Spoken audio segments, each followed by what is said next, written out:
What's going on, everybody, and welcome on into the Garage Beers Podcast, episode 260 of Garage Beers here on this beautiful, warm Tuesday in Northeast Ohio, and it is officially NFL Draft Weekend. So as you can see, it's crowded in the garage tonight as we are having a special Garage Beers NFL Draft OBR Cleveland Browns preview, and we're going to have a good time for the next little bit as we talk about the Browns in a little bit more of a laid back. We're going to fan out a little bit in this episode. We may even argue a little bit. We might get a little tense, a little emotional. So you better buckle up because we have got a great show coming at you. A little bit later in the show, we've got the Cleveland Cavaliers in the NBA playoffs. They got off to a great start. We got the red hot Cleveland Guardians just won their series against the New York Yankees tonight. So much more later, but we're going to kick things off with the Cleveland Browns and the NFL Draft. Joining me as always here on the OBR Streaming Network, I'm Michael Keefe at Garage Beers. Mike, my co-host over on the east side of Cleveland. Find him online at Garage Beers. Chad, it's Chad Meyer. What's up, Chad? Can you hear me fine? Oh, we hear you great. Great. Perfect. Hey, question. I'm relatively new to drinking coffee, guys. Does it make your pee stink? Yes. Oh, okay. So I'm not asparagus coffee or... Well, yeah, asparagus is the only thing I've ever heard that makes your pee stink. I didn't know coffee did that. So I was like, oh, so I'm not dying then. All right, confirmed. Thank God. Thought I was thinking I had to go make a doctor's appointment. We cannot confirm that you're not, but it may not be because of that. Shit. Okay. All right. Duly noted. Duly noted. Well, Chad, listen, man, this is awesome. We got a full house. Again, Joey will be back next week. He is currently in Missoula, Montana, as he is moving out to Seattle. So we're going to miss him for one more week, but he'll be back. But you see, we got a full house tonight. I threw it out there to the guys in the OBR Slack channel, and I said, listen, I want you guys to come in. I want you to cut loose, relax, have a drink if you want to. If you don't want to drink, that's fine too. But I want to talk about the Cleveland Browns, and I want to do it in a way that we can preview the OBR Draft Cave, which is coming this weekend for the NFL Draft. We have got wall-to-wall coverage, whether you watch us on YouTube or Twitch or wherever you watch us. We are going to be live for the entire draft all the way until the very last Browns pick, which we are all hoping that they trade so that we don't have to be live until the very last Browns pick. But we will be live all the way through, giving you wall-to-wall coverage, analysis, laughs, tears. Brad Ward's probably going to get real mad at a pick. Now that I know Jeff a little bit better, he's probably going to get real mad at a pick. And we're going to have all kinds of fun. So you don't want to miss it this entire weekend, the OBR Draft Cave. But joining to just kind of prepare for that and to just kind of give some final thoughts here on Garage Beers about what we want to do. And then maybe we'll get into one last mock draft with the fellas here. We have got some of our OBR fellow staff members, and we'd be remiss if we didn't lead things off with El Capitan, or as you see, the Web Dork, which doesn't sound, it maybe doesn't carry quite the gravitas, but you know, around here, Web Dork means big things. We got Barry McBride in here, the leader of the OBR. Barry, first time on Garage Beers, I think. This is awesome. Yeah, I think it is. You guys have much better music than we do on OBR Weekly. I mean, your intro music, it just kicks butt compared to our intro music, but I got to hand it to you. Well, we are OBR After Dark, and so we're allowed to say, that our music is a little porny, if you will. Not that vibe. It's got that, yeah. It's got that X-rated vibe. Yeah. But like 70s. Not like, never mind. Go on.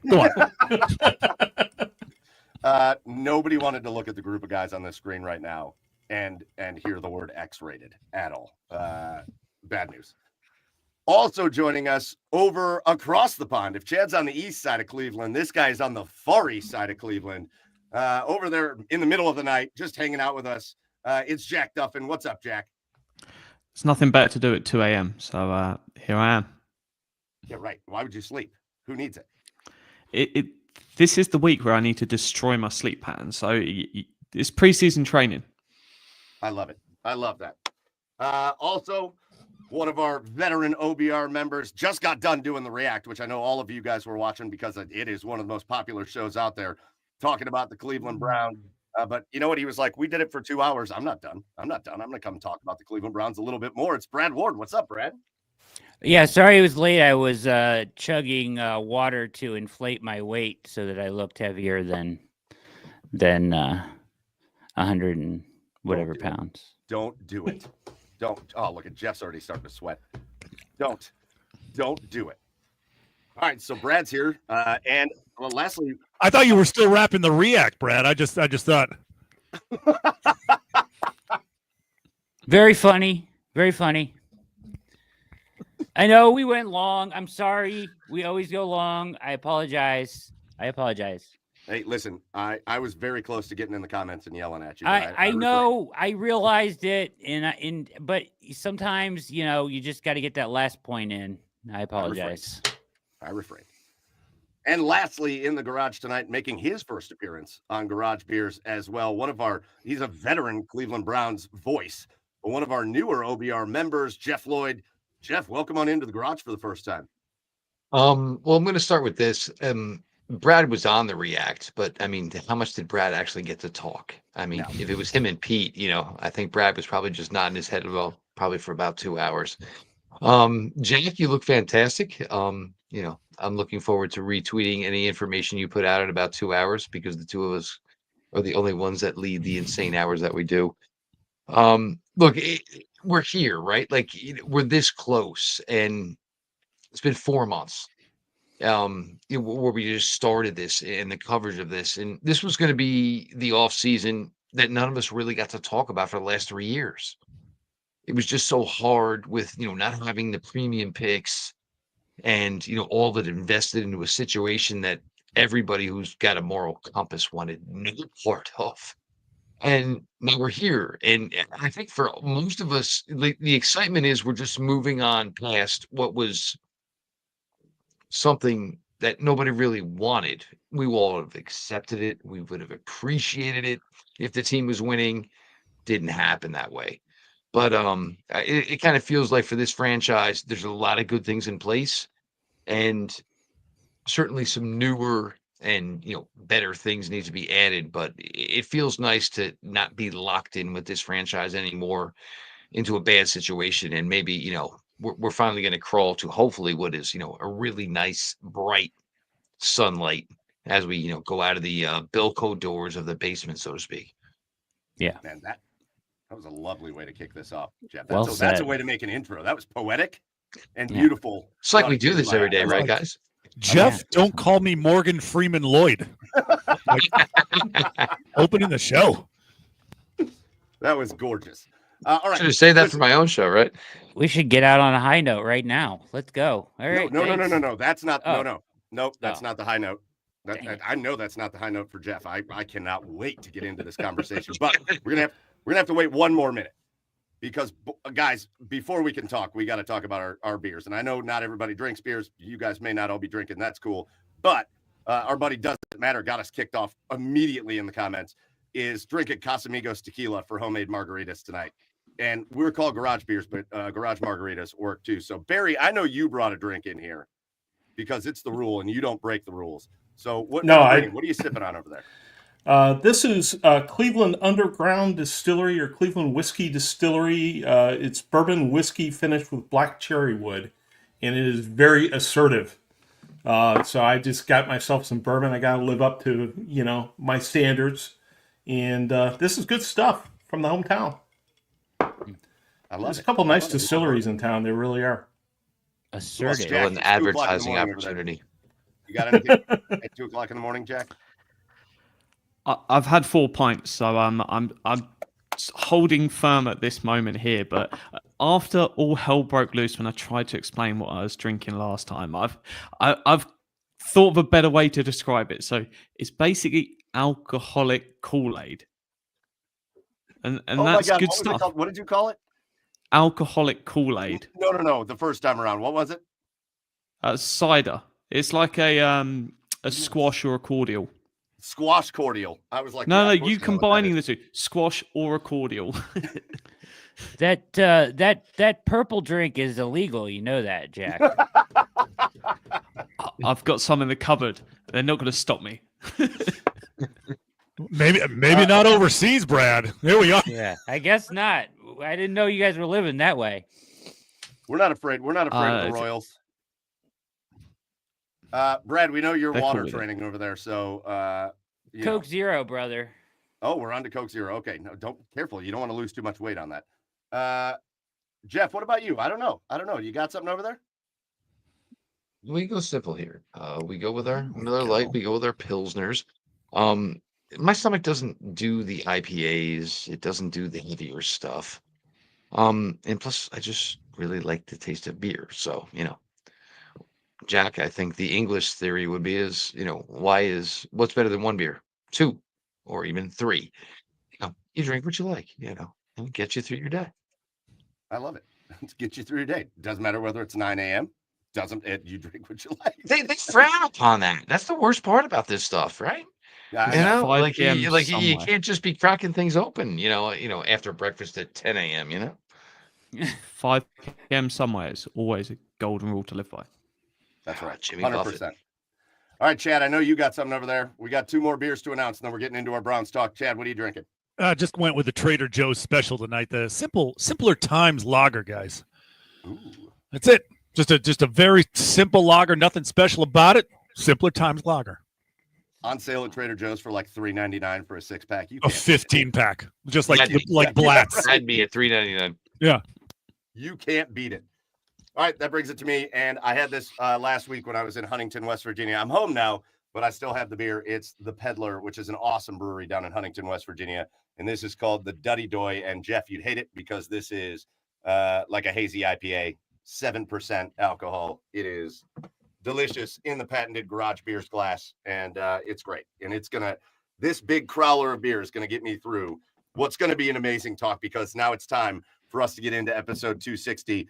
And we've got the OBR folks here again. As a reminder, again, if you're not subscribed to the OBR, get to the OBR.com, hit subscribe. It is well worth it. If you're not following on YouTube and Twitch or wherever you watch, make sure you do that. Make sure you follow the socials. But the OBR Draft Cave starts on Thursday night as the first round rolls around, and we finally have something other than other teams' picks to talk about in the first round. The Cleveland Browns are going to be on the clock at 2. And to be honest with you guys, until some recent conversations that we've had regarding that number 2 pick, I've kind of found the talk around the number 2 pick to be the boring part of this draft. That's, to me, it's been like, okay, well, they're going to either do this or that. And then things really heat up as the first round moves on and they approach that 33 pick in the draft. But it seems to me, and I think I don't know, Mike. I don't know. Mary Kay Cabot said she's starting to waffle on Shador Sanders. So it's only a week before the draft. So come on. Listen, I'm not. I can't go there. If you don't have something nice. Sorry. Don't say anything. Didn't mean to go. Didn't mean to be out of line. Has she ruled out Quinn Ewers yet? I don't know. She's waffling on quarterback at 2, only 4 months after. He's doing the rest of the homework on media. Jalen Milroe, people. Yeah. Come Yeah, on now. She's doing getting her into it. Diligence. Yeah. Yes. Due diligence. I think I saw a keep post waiting that's for like, Chad to sing. When he pulls that mic out, I'm like, is he going to crack on some karaoke? What's going on here? What do you want me to sing? You got any requests, Jack? Maybe God Save the Queen? I don't know. It's the king now. God save the queen. Yeah, she needs more than God. Oh, no. All right. We are so off topic. So let's run this thing around, because I know there's some big feelings about this. It seems like around the NFL world, it has narrowed down. It does not feel like quarterback is in the discussion anymore for the Cleveland Browns, which is a beautiful thing. And I know we've been talking on the OBR that it hasn't been in the discussion for a long time, but more recently, people have figured that out. And so we've talked a lot about Abdul Carter, and we've talked a lot about Travis Hunter. So here's the interesting thing, and I'll let you guys chime in on this. When you know the way Andrew Berry operates and he goes about his draft strategy, he has always been Mr. Play it close to the vest. Don't let things leak. Don't let things get out. And man, oh man, has the noise been loud, even out of Berea, about Travis Hunter, which weirds me out because it makes me think, are they trying to juke everybody out? Or are they looking for something to happen there? What do you mean out of Berea? I don't know that I've ever heard like Andrew Berry rave and rant about a player more than he has about Travis Hunter before the draft. Yeah, I mean that should tell you something though. He doesn't give anything away. I'll throw the curveball out there though that effectively they've been on the clock for a month. It's been well over a month. We have known the number one pick is locked in. So they have been on the clock. It's not one where someone is going to steal their pick. If they were picking third, I don't think we'd have heard as much from Andrew Berry, maybe praising both of them, something else. I think the fact that they have effectively been on the clock now for a month changes the dynamic with this pick. So I don't think Andrew Berry sat there as concerned. If we were picking 5, I don't think we have as clear a picture on what they're doing. The only pushback I would give to that is that even insiders a week ago were still saying, when everybody's saying, oh, it's going to be Travis Hunter, we had insiders saying, well, this is from so-and-so GM from this team, for GM from this team, or source from this team. None of it inside the Browns. Like, they've played it. They're like, up until a week or so ago, they were like, it's a complete mystery coming out of Cleveland. We have nothing from Berea. It's sealed tight there. They are not letting anything out. But now they've gone so far as to take down the second pick in the draft from sports books. They're so sure it's going to go that way. You know what I mean? So I don't know how to interpret that. And the other dynamic is Travis Hunter's taken 2 visits. Abdul Carter's taken 4 or 5. And that is another sign that there is a message in there. You've got Shadur Sanders taking visits to the Steelers.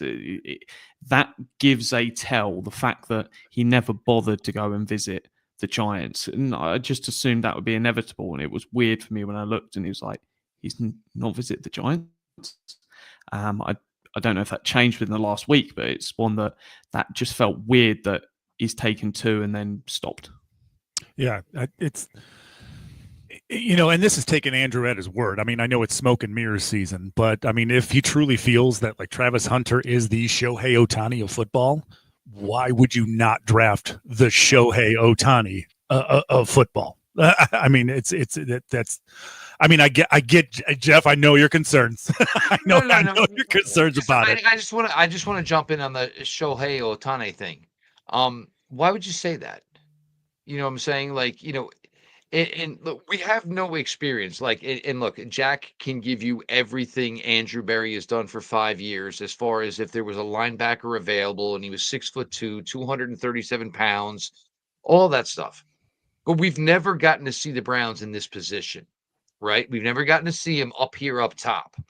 So, are you trying to play a little cat and mouse, even though you don't think it's going to lead to anything?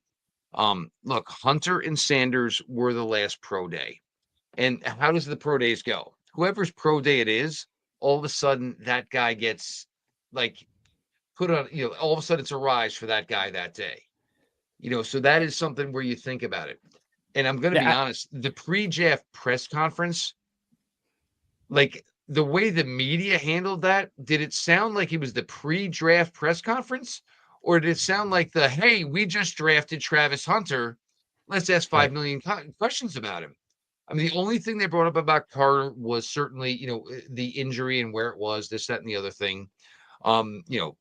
People brought up Deshaun Watson. Thanks for wasting, 90 seconds of Andrew Berry's 30 minutes of time, where people like us would have really liked to find some other things like, hey, tell us about the running back class. Tell us about the tight end class. You have 10 picks. What kind of damage are you trying to do on day 2? All of these things that are day 2 or day 3, all of these things would have been great information. But it just seemed like it was such a promenade, it's Travis Hunter at 2. And look, we'll get to it obviously, but it's, it just seemed like it was a foregone conclusion. And maybe it is, perhaps it really could be. But I just don't think when you get in this first position, and certainly a guy who loves to manipulate his assets like Andrew Berry does, where you would just be so nonchalant, hands on hips, like, yeah, this is who I'm taking it to, and I don't care if I'm telling you a month in advance. It just doesn't seem like the style they play. Could just be the way I see it. I could be wrong, but who knows? Well, I mean, well, go ahead. Yeah, I just think a piece of it's media driven. Travis Hunter is just a more interesting player than Drives, Abdul Carter clicks, is. He drives, reads. Right, Barry? exactly plays both ways. Play for Deion Sanders, all that sort of stuff. So the reason that Andrew Berry is on record for saying all these positive things about Travis Hunter is because he didn't get a chance to say all these positive things about Abdul Carter. He's going to say positive things about all of these guys because he wants to make that pick look attractive as possible. There is no reason for him to sit up there and tell people who he's picking or put down a player who's available at that spot. And he didn't. He just answered the questions that were asked of him. I think it started with he did visibly light up a little bit when he was talking about him at the combine. Yeah. That was before he said anything about Shohei Ohtani, but he did visibly light up when he was talking about Hunter at the combine interview. Take it for what it's worth. I don't think it means anything, but he did. And he got into all his stats and he was rattling off all this stuff and comparing them all the guys that have gone two ways, which once again could be, to your point, Jeff, could be smoke. But I will say this Travis Hunter thing only became a lock after the showcase in Colorado. It was right after that everything went Travis Hunter, which makes me think that it still could be either guy. Yeah, I the way I was talking about the way Barry talks about him, it's like a high school girl crush. Like he's giddy when I've never seen him do it before. He's like giddy. But listen, I want to talk about feelings here for a minute because it seems to me like the majority of the conversation that gets had is, well, if they wind up with Carter at 2, I'm happy. If they wind up with Hunter at 2, I'm happy. Get one of the 2 guys, get one of the elite guys, get one of those guys in the draft, and let's move on. But Jeff Lloyd, I got to single you out here for a minute because you are one of the few people that I hear from on a regular basis, that I talk to on a regular basis, that I do not hear that from. Well, all right. This is long, and actually, maybe this might be the dress rehearsal for Thursday night if it goes that way, right? First things first, there's he did this, and he played both ways in college. That's great. Kids, that's put to bed. He's either a wide receiver for you or he's a cornerback for you. And even saying, oh, well, he could play some corner. That is not going to substantiate that you are going to spend the number 2 overall pick. Looking around this room, I think Brad's with me, and I think Barry. I remember years ago, Reggie Bush. And what was the thing with Reggie Bush? Oh, we can return kicks, he can return punts, he can catch some passes out of the backfield, this, that, and the other thing. But it was like, where was the absolute 110% defined role? Was he a full-time running back in the NFL? And look, Reggie Bush still had a really good career. But the problem is a guy like Reggie Bush was like too early for the NFL at the time, similar to Eric Metcalf was during his time. Now, with, Hunter, well, and the same people, the same top draft analysts that say, well, he's got to play wide receiver, he's got to play it full time because he's going to develop this and he can get better. It's the number 2 overall pick. There are 0 excuses. There are 0 he can get or he needs to, or if he gets better here. Look, in a perfect world, the Cleveland Browns would be selecting a quarterback here. Yeah, right. And all of these last 4 months would have been just absolute nonsense.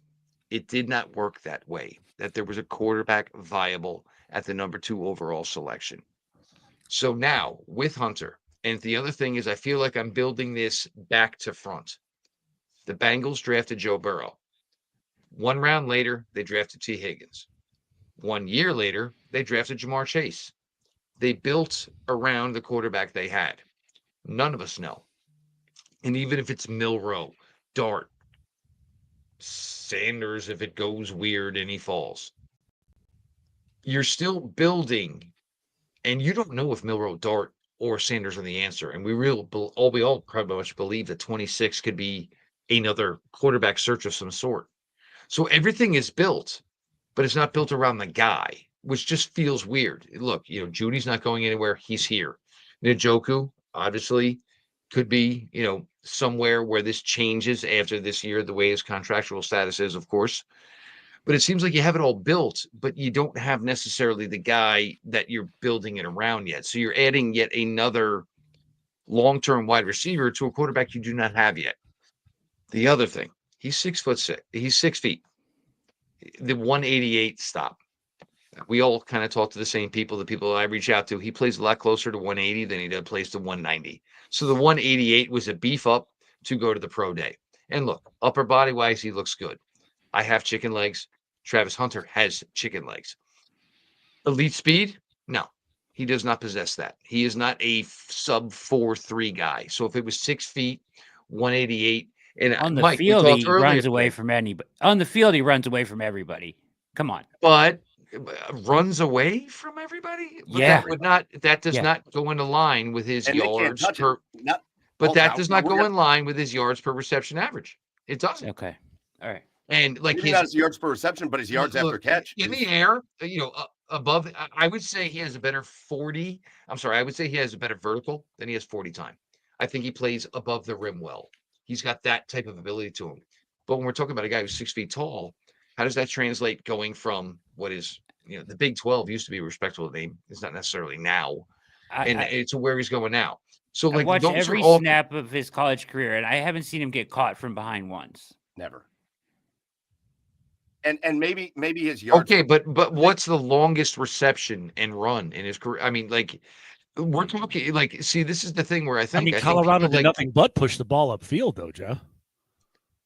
No, they didn't. They ran a lot of slip screens. They ran a lot of smoke He had- screens. So, I mean, he no, has they plenty of didn't. 50, I mean, a lot of it was 60 manufactured. yard Such as, catches. I mean, It's not just the yards Yeah, per a lot- catch, though. It's the yards after catch too that he is really great at. but then why is his yards per reception so low? it's It just was his, 92 or listen to me. It was 92 or 95 receptions this year for 1,200 and change. it's For fine. League neighbors last year, same receptions, closer to 600 yards, closer to 1,600 yards. You take Roma Dunzier from last year. It's a The different offense. receptions were 111, but listen to me, these guys are all bigger. They are all stronger. They all weigh more. They all have tested speed. The last 5 wide receivers to go number 2 or number 3 overall since the year 2000. You go back to number 2, Calvin Johnson, Charles Rogers. Not an accurate measure because Charles Rogers was an absolute It clown. doesn't But matter, though, Jeff. You can only to me, draft the listen board to- in front let of me you. finish. All of these guys, and then you go to the guys at 3. Braylon Edwards, Andre Johnson, and Larry Fitzgerald. All of them possessed plus size, height, weight. Most of these guys, we all have testing numbers on. And for the guys who went to the Hall of Fame, Calvin Johnson, Larry Fitzgerald, Andre Johnson, they all tested. They all ran well. What I'm getting a lot of on Travis Hunter is look at the tape. Okay, well, 50% of the tape is irregardless because the Browns have told you he's going to play wide receiver. And if you're drafting him number 2 overall, we're not going to like bebop back and forth from offense and defense. You want to make sure he hits. The appeal is not that he's going to hit as a guy that can play on both sides of the ball. The appeal is Jeff, that he should hit as a guy who is going to give you absolute enormous production as a wide receiver. let me Agreed. Guaranteed. Let me pause. Is you. he going to be 114 and double-digit touchdowns year in, year out? Because this is the expectation for number Yes. 2 overall if you're a wide receiver. But let I me think pause. You already will. have Judy, Pause. you already have Njoku, and you already have a commitment to want to run the ball more. All right. All right. That is Hold on, literally hold what on, we hold said. on, We've hold on, heard. hold They on. want to run the ball more. They want to get back to the system that they had. So now you're going to try to accommodate with Joe Flacco, with Kenny Pickett, and whatever rookie quarterback is here, that we now need to find another guy that's going to receive 80 plus receptions a year when we already have 2. Jeff, you say something very definitively, and I want to let other people respond to it. You say something very definitively that I don't agree with. And I want to know if anybody else is on board with this too. If you're going to draft him at 1 and make him a prime, or draft him at 2 and make him a primarily a wide receiver, whatever, a lot of what is being said there is he's a wide receiver. He's not going to go back and forth defense to offense. I don't think there's any indication. For me, I do think that he will contribute defensively, and I think he'll spend most of his time on one side of the ball. but I think he will contribute on both sides of the ball. Anybody else feeling that way? How many Yeah. snaps do you think he's? Can I just ask? Can I- can I- One quick question. One quick question. How many snaps do you think he's going to see on the defensive side of the ball? 20. A season? No. A, game? a season, a game. Wait a minute. You want to draft a guy at number 2 overall, have him be a starting wide receiver, and expect to get an extra 20 snaps a game on the defensive side of the ball? Yes. The Browns have He extended played Denzel Ward. 150 in college. What That's are you talking college. about? The pace. Yeah. It's not like he was playing power. The power- pace is Okay. slow. Right. All right, but listen to me right now. 63 Okay, as Can of I right just- now, Can anybody? Denzel Can Ward I up- say something? Can I say something? And then you can take it back, Jeff. All I'm saying. Here's all I'm saying. I love you, Brad. agree. Go ahead. I agree that when you draft him as a wide receiver. This is my belief, right? And I don't think that this is what the Browns think personally, because I think if you take him, you have had to sat down with. He has expectations to play both ways. He's made that clear. So if you draft him, you have had to have the conversation with him about what his role is and be comfortable with it if you're going to take him. So if they take him, they've had that conversation. I guarantee it. Part Yeah, B, though, I would say that's fine. I'm just saying for the Browns, my opinion personally, I would just say come in and you are a wide receiver first, foremost, and only until you are a Pro Bowl level wide receiver. That's what you are. It's a fluid situation. Once he is that, now we can start sprinkling him in. It's a fluid situation. He can get on that defensive side of the ball. He's a special athlete. We see that on the paper. Nobody else has ever played that amount of snaps in college before. So yes, can he do it? Yes. Can you have him play 50 snaps on offense and 20 on defense? That's 70 a game. People do that all the time in the NFL, Jeff. That's not that outrageous. So let me hold on. Let's move it over to the other side. Well, of the screen let me here for a just little bit. counteract real quick here. No, There's wait, players. wait. There's Jeff, players Jeff. association stuff. So who's going to stick around and get Travis Hunter to all the extra meetings he needs to get to? Because the Players Association is strict on how much Dude, time it's players walking down spend. the hallway, Jeff. It's in the same. It's walking down the hallway from the offensive room to the defense room. What are we talking Where's he about? getting he's getting the full game plan to play 20 snaps per game. The other thing No, is he doesn't have to get the full game plan. He's in a package. That's He's it. in a- That's all you need he's to in know. a package. Well, the package is going to vary every week. There's Okay. Players Association. Listen to me. But there's it's going to Players max out at Association- 20 snaps. You're not Okay. going to do it the whole game. All right. Well, All right, then hold here on. is Wait, okay. wait, But wait. then the next point, Listen. just real quick. I'm gonna If he mute you. becomes a Pro Bowl wide receiver, why in the world would I risk him playing the defensive side of the ball? All right, move over. You wait. Pause. It Time doesn't. out. Pause. It's not my choice. I would prefer to use him only as a wide receiver, Jeff. That's I'm just fine. saying Listen to me. what his That is the whole expectation is. conversation, Brad. That is the whole conversation I'm having. If he is good enough that you think he's the number 2 overall player in this draft as a wide receiver, that's what you draft him for. If we were That's drafting, what I am drafting him for. That's I what I understand. am. But I'm This just is like saying, around the Listen to horn. his Mike defense. needs to mute him so he can talk.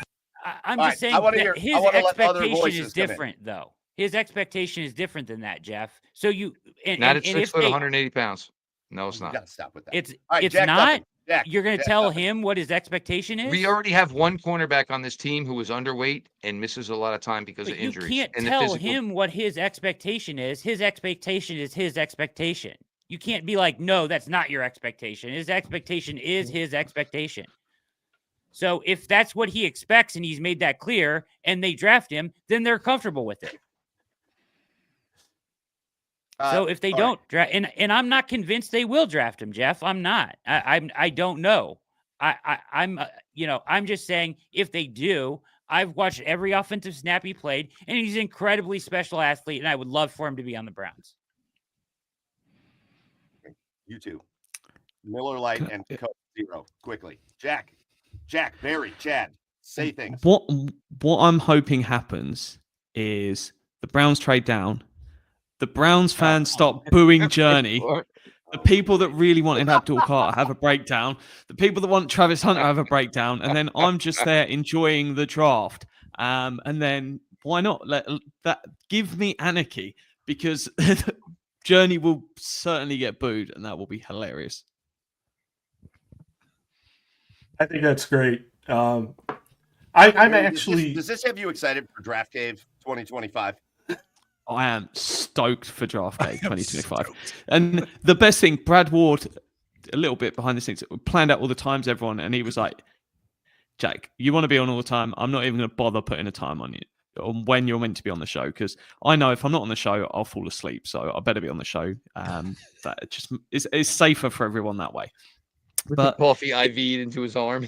It's one that I genuinely don't see how anyone can have such a strong take about either of these two players. It's one where the entire consensus draft community has Travis Hunter rated as the best player in the draft, and Abdul Carter is either 2 or 3. Some people have Cam Ward in there. And it's one that, yes, we've seen some crazy stuff. People thought Saquon Barkley was the second best player in the draft, but that's more a debate for positional value than these are 2 of the 5 premium positions. You're just getting talent.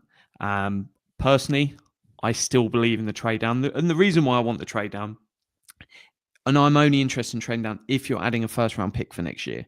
Same. Because unless you have a quarterback, you don't have a roster capable of winning in the AFC. If you're in the NFC, I'm willing to talk about different stuff because Jared Goff's one of the best quarterbacks in the NFC. That says everything you need to know about the NFC. There differently, yeah.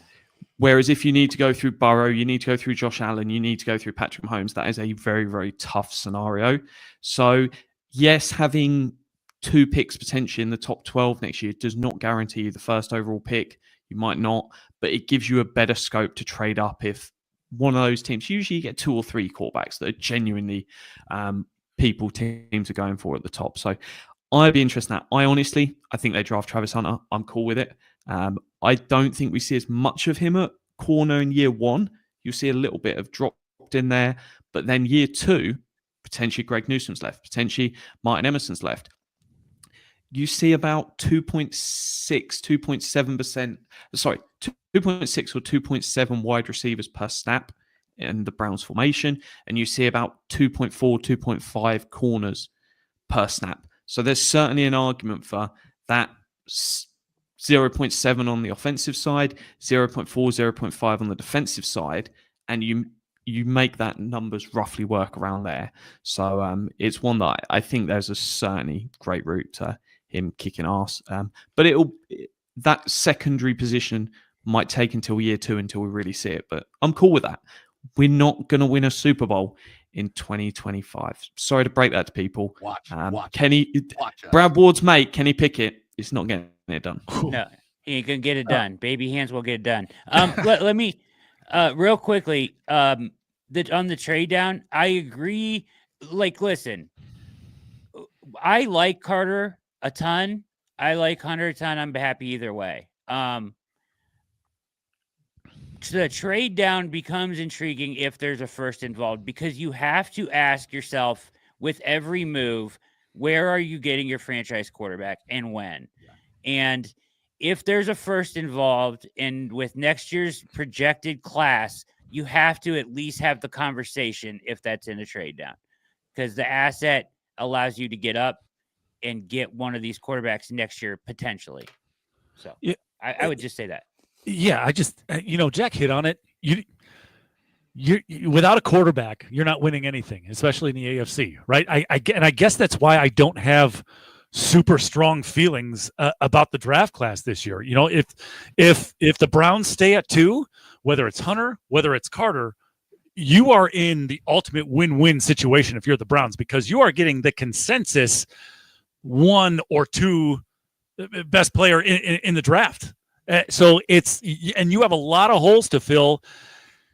And, Jeff talked about build. If you're going to build and you don't have the quarterback, this is the perfect draft to do it. So if you're going to draft Travis Hunter, he's at a position of need. He's going to make an immediate impact, whether he plays however many snaps he plays at wide receiver or defensive back. If you're getting Abdul Carter, you're getting an absolute stud as a pass rusher to put opposite Miles for the next few years. You get to, everyone wants to talk about 33, which is the most intriguing pick of the draft, in my opinion, because they can go in so many different directions. You can fill so many holes in this draft in order to be able to get to that quarterback next year in 26. So I guess you're getting an incredible talent and an impact player, no matter how you look at it. I get it. And I get the concerns with both of these guys, but there's not many of them. But you're getting one of the two best players in this draft. Hell, I wish Tennessee wasn't so quarterback thirsty because it didn't need a quarterback, because I wish they could make it easier on us to whether it's Hunter or Carter, because I'm pretty sure one of those guys would be going one if Tennessee didn't need a quarterback. So it's whether it's Carter, whether it's Hunter, I don't see how any Browns fan could be unhappy with whatever we do at 2 if we stay there. But if we trade down and there's a first added to it next year, Jack, I really love that too. I know I don't want to trade down that far, but if you can trade down and get a couple more assets along with the first next year, that's even better. So the Browns are in a very, very incredible position, whether they stay at 2 or they trade down. So yeah, just give me Hunter, give me Carter, give me everybody. Just fill all the holes this year, please. I get the concerns. Real quick, can I say something? I was going to go to Barry McBride because he's been patiently waiting to Your speak turn, word. Barry. He's been patiently waiting. He's been observing the tomfoolery happening on his own airwaves. Tomfoolery. Waiting. So I think there's a lot of erudite comments here, but I am in the camp with Chad. I'm be happy with either one of those guys. I think they're both extremely talented. I think they both fill a niche. I don't think that they're playing quarterback, so I accept all your points there. If I was making the pick personally, given my personality, which is somewhat risk averse, I like to play it safe. I'm probably picking Carter. And I'm probably picking Carter because I'm a little bit worried about Hunter being that size, playing that many snaps. And I'm also going Carter because I like the level of competition he plays, and I have an incredible Big Ten bias. I am just not fair at all. So I saw Abdul Carter play against the Ohio State Buckeyes, the national champions, and he was amazing. And that stuck with me. Now, the last point I'll make is if you don't have a great quarterback, what can you do against those other teams that have a great quarterback? Well, you kill the quarterback. And that's what Abdul Carter and Myles Garrett would do. They would cut down the time those guys have to throw. It would be a lot of fun. Philadelphia and Houston was having a lot of fun last year with their defensive lines. We'd have a lot of fun with ours in 2025. That's why I'm sort of an Abdul Carter guy. And can I throw something out there for the group? No. For the people watching. Because I am good with either one too. I'm going to be very happy if they wind up with either one of those two guys. I'm going to be pissed if they don't. That's where I'm at. But I do want to say something, because every time you come out and talk about Abdul Carter, you get a million people that come out and say, oh, well, great, you're going to draft another defensive end for a team that can't score more than 15 points a game. How's that going to help them score? And I'm going to tell you how it's going to help them score, because when the other team can't score and the other team can't stay on the field, your offense keeps the ball more. I don't know why this is a hard thing to understand. Well, when the other team's quarterback has 1.3 seconds every drop back, your offense is going to get the ball more. And they're going to get it at better positions. And the other team's going to turn the ball over more. And you're going to score more because you have an elite defense. And so I give a lot of love to Travis Hunter because I think some of the hate is unjustified. But Abdul Carter, man, you put that dude across from Myles Garrett. You let Mike Hall grow into his role on the interior in year 2.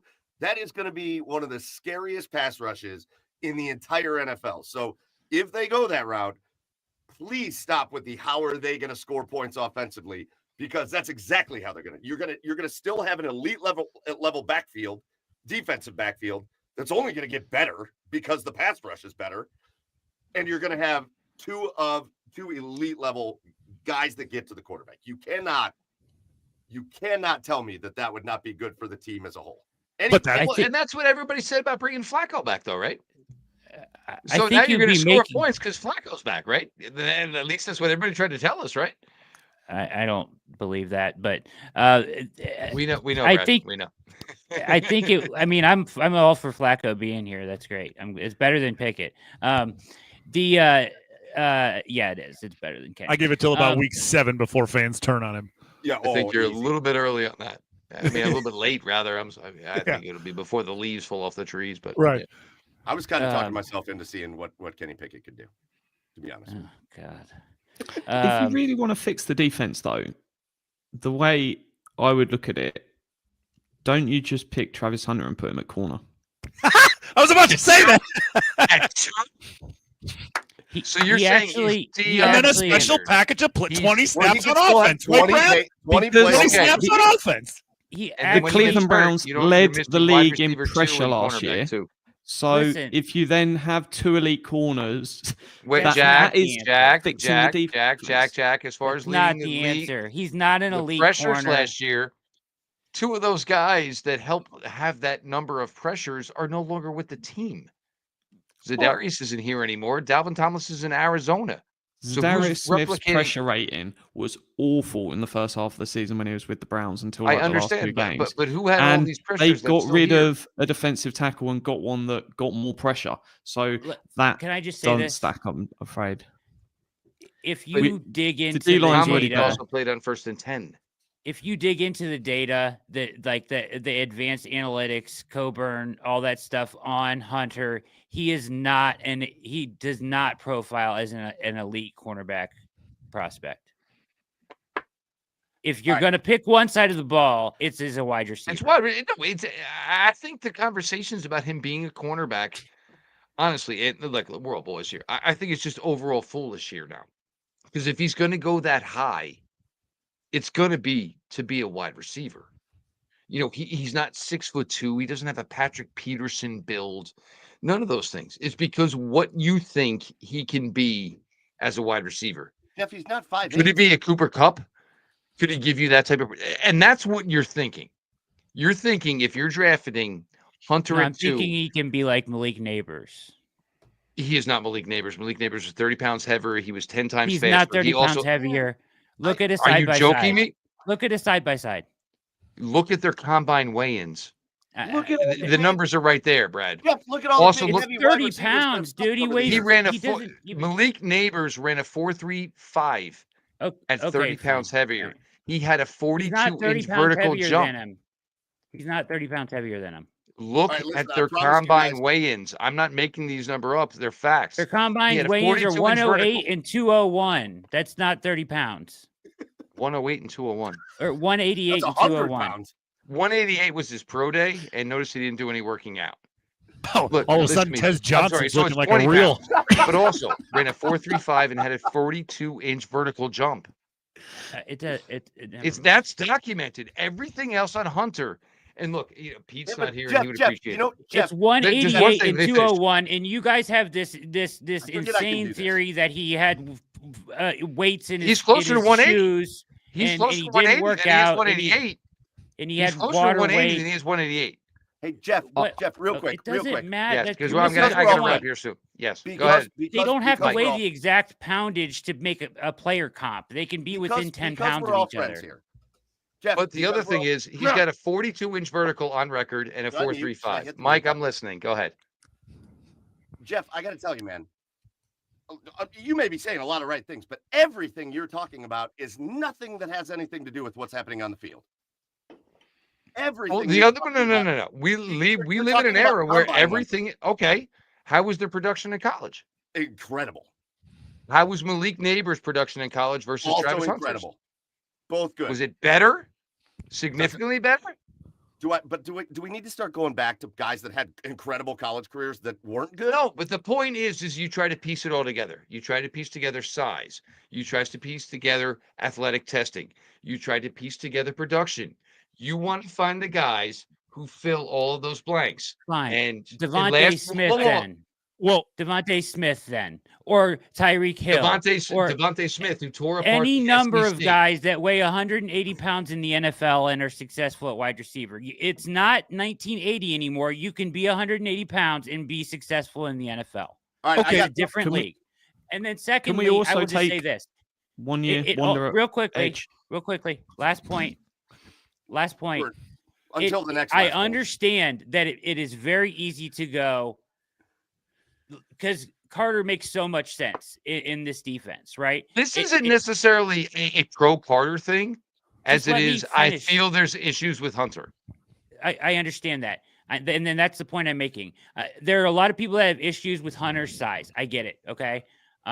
But if you watch him, you know that there's something special there. I truly believe that in my heart of hearts. There is a special, special player there. And I Brad, find that but hard for anybody. how do I grade Can that? I How can do I I just put let that me finish? into how do I put that into a formula? It's not height, it's not weight, it's not timed athleticism. It's What are hey, you the talking about? film Have is you great. watched him play the game? Have I you watched him? understand. Film But is what the I'm saying ultimate is evaluating film, tool. production, size, athletic testing, all of this has to be 6 calculated foot, into it. 180 pounds. There are plenty of wide receivers that are great out there that are that size and have been. Okay. Now, And can they I have just time speed and they have special traits. Like oh, all come we on, have on man. Hunter You is watch him film. run away. Can you not see that Run he away has from what, amazing Kansas? agility and speed and he's a freak athlete? You can't tell me that you He don't is not a see freak that athlete. He is not a on the freak oh, athlete. come Stop. on. He's not a Man. freak athlete. He's That's not a freak insane athlete. if you're going to make that. All right. Anyways, Oh, don't. here's my if you my wanna, thing. If you want to hear from Jack Duff, and Now, he's here's in the the thing. comments. What is the proof that proves he is Can a I freak just athlete? finish my comment? Can I just finish my comment? That's it, and I'll shut up. Okay?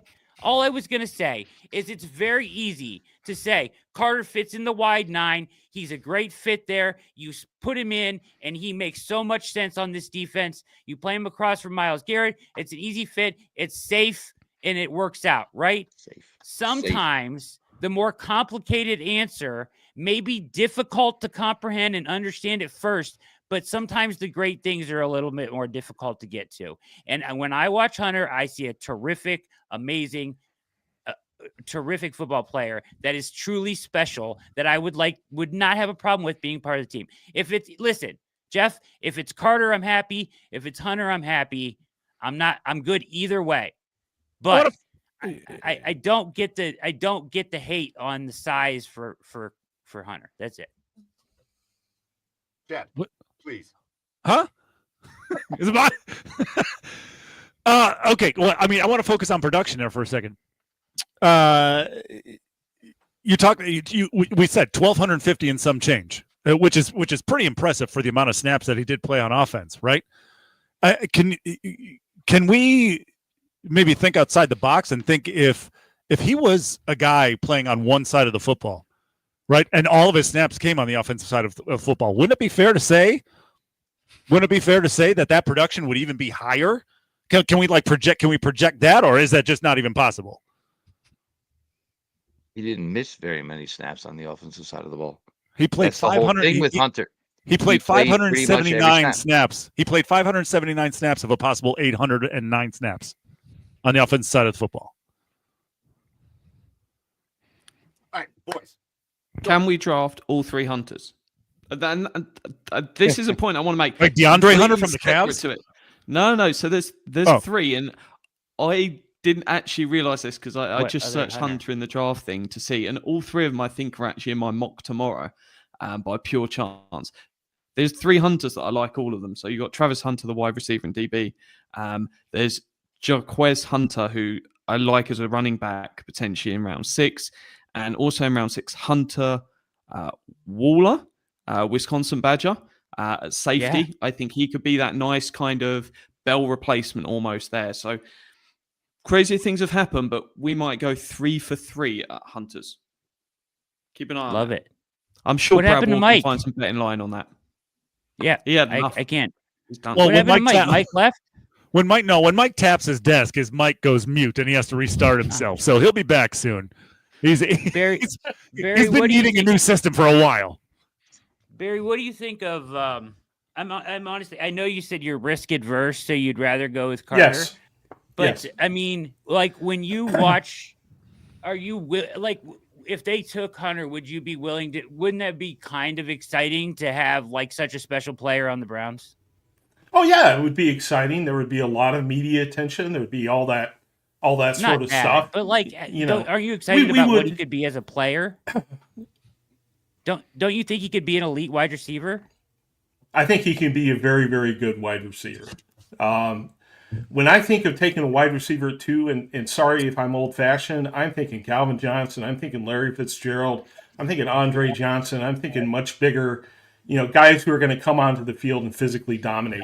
Now, the one thing I will say about Travis is that he is very good at contested catches, right? He's going to make the quarterback look better. And one of the best quarterback seasons that we've had here in Cleveland since the expansion years was Derek Anderson's in 2007. And that year, he had a couple of wide receivers who would just snatch the ball away from the cornerbacks. Travis Hunter's very good at that. I like Travis Hunter, right? But I just, because of my Big Ten bias, which I come right out in front with, I think that Abdul Carter has played against NFL-ready players, and that Travis Hunter has played against UFL-ready players. And that, to me, makes it a safer pick. Yeah, he So, played against I got- he played against NFL talent. He played against Kansas State, Jacob What about Parrish, pick guys 23? that are getting drafted.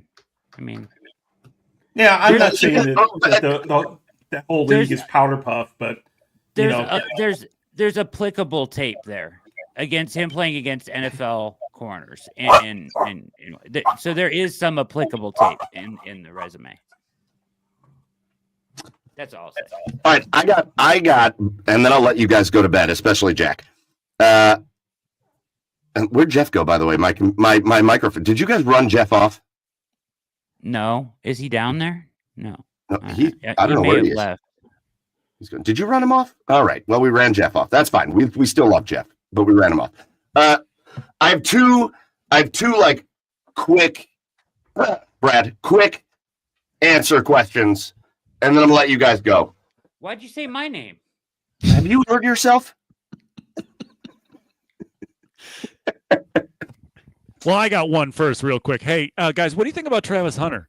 Oh, yeah. All right. So let's work under the assumption that Travis Hunter or Abdul Carter, it doesn't matter which one, is the Browns pick at number 2. Again, for me, what happens after that is where things get interesting. And so we know the next Browns pick is 33. We know they've got many picks left in the draft after that. So talk about what's next. In your opinion, what do you want to see the Browns do next? 33 comes around. We don't know. It's always very fun to go through these conversations because we do all this and we analyze like crazy. And then some idiot team like the Atlanta Falcons comes out and selects Michael Penix. And it's like, well, shit, all that's gone. And all our analysis is gone because nobody thought that was going to happen. And so that's going to happen this year. Somebody in the first round is going to take a guy where you're like, what just happened? But knowing what we kind of think this is going to look like, Browns at 33, that next pick. What do we want to see the Browns do there? What's the avenue we want to see the Browns take? So, Go ahead. I think we're all going to sit there from picks 3 because there's a chance that I don't think the GM wants to pick a quarterback, but the owner is. You can't rule him out, but it's just how long you sit there and how long until sort of quarterbacks start coming off the board. And that is going to be the thing that no doubt on the live stream we're going to be sat there talking about. Is this one? Is that one? If there's a trade, is this the quarterback now? Because that's fundamentally going to change what the Browns do. Because if we get to the point where Sanders is gone, Dart's gone, Milroe's gone, then there's a lot more choices on what the Browns do. If that's not the case, they're going to sit there probably at 33 and take a quarterback. Whether that's probably Milroe, who knows? It could be Sanders. That is not out of the question. It could be Dart. So I think it's likely to be that direction. I'm guessing the Chiefs are going to take Connolly. But that's a prime pick where they could trade that. And then suddenly, yes, we miss out on the quarterback, but we then luck into hopefully a left tackle of the long term. So it's certainly going to be interesting, especially once you get past that sort of 16 range, because at any pick, the Browns could jump up to anything to get rid of that 7th rounder, which I think they can, not for the same reason Mike's, as he just wants to go to bed. The reason that 7th rounder, they want to get rid of it, and we heard it a couple of years, 2 years ago, they traded it to Baltimore Ravens. And the reason they want to get rid of that is because then in the 7th round, they can be hitting the phones and they can be talking, don't you dare, they can be talking all about getting UDFAs. You can't really be having that conversation with, hey, we really, really want you as a player. Yeah, we've got a pick, but we're not actually planning to use that on you. It makes it a lot harder to have those UDFA talks. My mock draft comes out tomorrow. My one and only So someone saying I do loads of mock drafts. I've done one mock draft, and unfortunately, it's a predictive rather than what I would do. It does have a running back in the third rounder at pick 67. I'm not I'm proud sorry of you it, hate good. but I've done it. I'm sorry you hate good football players, Jack. I'm so sorry about. I just hate people. Barry. It's not football players; it's people I hate. Barry, maybe I'll kind of expand this question a little bit, because 33, and again, we don't know what it's going to look like. We don't know who's going to be available, but maybe some names that we've done all these mock drafts, and we've extensively looked at all these players. Some names that maybe they're in round 2, round 3, just some guys that you're like, I would love to see these couple guys wind up on the Cleveland Browns. Well, I'm from Ohio State. I make no bones about it. Travion Henderson's at the top of my list. I know that there are people who hate him, No, but what? I think he does everything Jack? well. I'm not gonna say that one member of the OBR made a Jameer barfing Gibbs, face part on Slack after I mentioned Travion Henderson. It may have happened, but I love Travion Henderson because he does everything well, And I've just watched him over the years. I like the fact that he didn't get a lot of tread on the tires this last year. So I mean, that's a guy I like. Josh Connerly's a guy I like if he's available in the second round. I just think I sort of agree with you, Mike.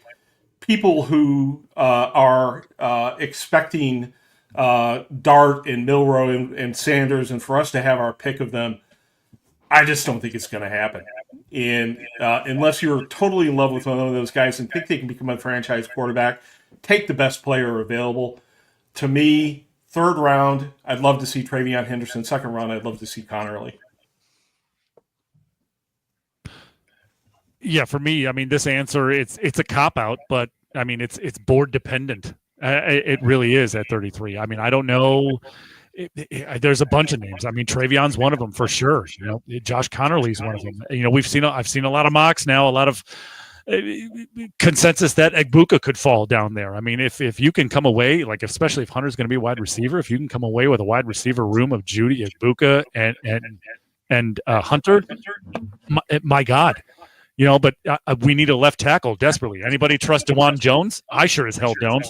So if Josh Connerly's there, I'd love to take him. I mean, there's so many names there, and then I mean, if somehow one of the quarterbacks slips that the Browns love, I mean, we all really think that they love Milroe. If he's there at 33, sure, is he worth the project? I think so. In that second round, and maybe even if he slips to the third round, it's so board dependent for me. What I want at 33, and there's just so many different ways they could go with so many different needs, with so many really good players there. So yeah, there's a lot of players there that I like. It's my turn. Go for it. I'm super conflicted about 33, and I've talked about this for a while because there's like this understanding that the Browns are going to go quarterback, or it feels like there's like a lot of Milroe's getting mocked there. They're trading up to get a quarterback, Dart, whether it be Sanders falling down there. They like all three. So, and I think they like Milroe the best, but he's the only one I would take Sanders if he was there. I don't dislike. Here's my problem. It's not that I dislike the quarterbacks. 33 is such a super valuable pick. It should be a 2-contract starting player. And if you take a project quarterback there this year and you turn around and go after your franchise quarterback next year, then you're totally wasting the pick this year. And that's hard for me to get behind when the message from the owner is be patient, don't force it. Well, that applies at 33 as well for me, not just at 2. So unless they love Milroe and they think he is the answer, I can get behind that. And I can even get behind if they think that the guy is the answer, but they better really believe in the guy they're taking at 33 because it's a super valuable pick. Plus, it's the overnight pick, which makes it so much more intriguing because the teams will be big. The last 3 years, the 33rd pick has been traded. Teams want to come up there and get their player first thing day 2 because they've been sitting there all night looking at the best available board, right? So you could trade back and add a ton of value there too. It's just a super valuable position to be in. And if you take a project quarterback that never amounts to anything and you have to come back and get a guy next year, that sucks. I've said it over and over again. I've talked to Jack Duffin about it. I got like 3 quarterbacks that I actually like in this draft. I think the rest of them are just mid BS, full on bullshit quarterbacks. Come on, I know Tyler. Let's go, Tyler. 33. I don't want him. I don't care. You're not going to find Tom Brady in this draft. Would you knock it off and stop acting foolish? I am perfectly fine if the Cleveland Browns don't draft a quarterback in this draft. I would rather have them take swings on other players and go find a third string quarterback out there and then take your swing at quarterback next year, rather than try to talk me into Riley Leonard or Will Howard or some BS. Because I'm sorry, Barry. I'm sorry. I know Will Howard. I know we won the national championship for Ohio State. Can we not? I don't know that I have it in me to sit there and listen to Browns fans be like, he's the future. And I'm like, Jesus Christ. No, he isn't. He's as much the future as I am. Like, that is not how this is going to go down. I'd rather just have them. If you're not going to get one of the guys, just fix the rest of the team and let's get the guy next year and figure that out. That's how I feel about it. Brad. Sanders, Dart, Milrow, you don't like any of them? I don't like Dart at all. I don't want Jackson Dart anywhere near this team. How can you not like Jackson Dart? How can I not like a guy that's never had to read through a progression one time in his entire career? How can I not? How can I not like a guy? Again. What's that? You and this progression thing again. You haven't seen him look off safeties. Just not his fault because his wide receiver. Yes, he does. I've seen it a million times. Yes, he does. Just because he never. I explained this. I said he does. No. He will look off safeties. He will make the right throw. Does he get to the backside dig ever? No, he doesn't. But he can be taught that. Is he any good at reading defenses pre-snap? No, he's terrible at it. He's terrible. No, because you can see it wide open all year. When a defense disguises a blitz and it comes after him, he shits himself. The data has him as the best quarterback versus pressure in the NCAA. Nope. He stands in the pocket. He stays in there. No, there's some data that says that, and then there's other data that says very much the opposite to that. So that he's a bag of shit. Is that what you're saying? I think that data was just pulled out of your ass. To be I leave the Lane Kiffin alone. All right, listen, I know some of you guys got to go, but if this doesn't get you excited for the OBR Draft Cave, I don't know what does. Listen, Barry McBride. Love your face. I'm going to give you the last word, and then we're going to say bye to Jack, Brad, and Barry. You get the last word here. I just want to thank Garage Beers for enabling my desire to drink on air. You guys have done a fantastic job with that. It is like your cause celebre, and sorry, I'm happy to have participated. Been a lot of fun. I'll see you guys in the Draft Cave. Brad Ward, Jack Duffin, Barry McBride. Appreciate you guys coming into Garage. Yes. Love you guys. And Jack, I'll be in the house to boo Journey. I'll be in the house to boo Journey. I'll be down at Brown Stadium to boo Journey for you, Jack. Go for it. I cannot wait for the scenes if they trade down. It's going to be carnage in that stadium. Oh my god! No, you're not scary. Boo! We did stop believing. All right, boys. We love you guys. We'll see you this weekend. Bye. Thanks for coming on. All right, how about Brad, Barry, Jack, Jeff Lloyd, man? Just ballistic. That was awesome. Hey. Oh, well, shit. Brad just added himself back. Hey, it's your show, Brad. Come on in. You know I had to get the last word in. Hold on. Brad's going to wrap the show. We'll be done by 11. Let's go. No, I'm just kidding. Thanks, guys. Appreciate you. Oh, hey, you can hang out if you want to. 2025 Draft Cave all weekend long, baby. Let's do it. Brad, if you want to talk about the Cavs, you're welcome to stay. All right. All right. I'll stay for a minute. I can talk Cavs. Right. Well, okay. We're going to do that in a minute, but we have to do one more Browns thing first. You want to be a part of it? I'll just be quiet and sit here. No, you got to be a part of it because right. we've done like every few weeks, we've done the Garage Beers mock draft. Oh, yeah. Fire it up. Yeah. And every few weeks we've gone through it. And this is our last chance to do it. And so we're going to do our very last Garage Beers mock draft. We're going to pull it up on the screen here. And yeah, we're going to go. So I've got it up. Can you guys see me moving the screen around? Oh yeah. Yes. All right. 10-4. So here's the Browns at 2. Nobody has offered us a trade. Cam Ward off the board at 1. Oh, I like that we have only 3 of us here because we can vote. So what are we doing here at 2? Mason Graham. No.